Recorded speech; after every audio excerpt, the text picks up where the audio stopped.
सर्वांना जय महाराष्ट्र।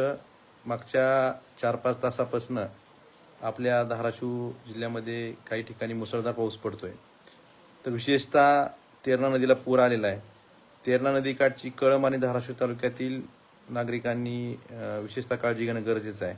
आणि माझी सर्वच ग्रामस्थांना नागरिकांना विनंती आहे की ज्यांची घरं ओढ्याकाठी आहेत, नदीकाठी आहेत, त्यांनी विशेषतः काळजी घेणं गरजेचं आहे। आणि कुठल्याही शेतकऱ्यांनी किंवा कुठल्याही नागरिकांनी ओढ्याला पाणी आलं असेल तर कुणीही त्यात ओढा ओलांडून जायचं दुस्साहस करू नये। आपण आहे त्या ठिकाणी थांबावं आणि कुणाला यायला अडचण असेल किंवा काही गोष्टीच्या अडचणीच्या असतील तर स्थानिक शिवसैनिकांना संपर्क साधा।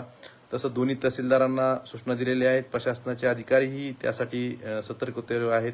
माझी एवढीच विनंती आहे की आपल्या पशुधनाची आपण सगळ्यांनी काळजी घ्यायची आहे। कुणीही घाबरून जायचं कारण नाही आणि कुणीही एखादी अतिसाहसही करू नये ही माझी सर्वांना विनंती आहे। आपण आपल्या विशेषतः नदीकाठची जी घरं आहेत शक्यतो रात्री परत पाण्याचा प्रवाह वाढून तेरणा नदीला पूर येण्याची शक्यता आहे। त्यामुळे तेरणा नदीकाठच्या किंवा तेरणा परिसरातील जी गावं आहेत या सगळ्यांनी सतर्क राहावं।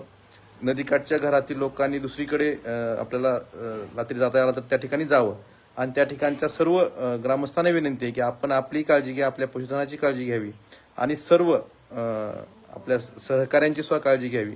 आणि शेतातून येताना एखादा ओढा लागत असेल तर त्या ठिकाणी सुद्धा आपण जर कोणी कुठल्या ठिकाणी अडचणीत असेल तर निश्चितच स्थानिक गावातील लोकांना, स्थानिक शिवसैनिकांना किंवा थेट माझ्या सहकाऱ्यांना संपर्क साधावा।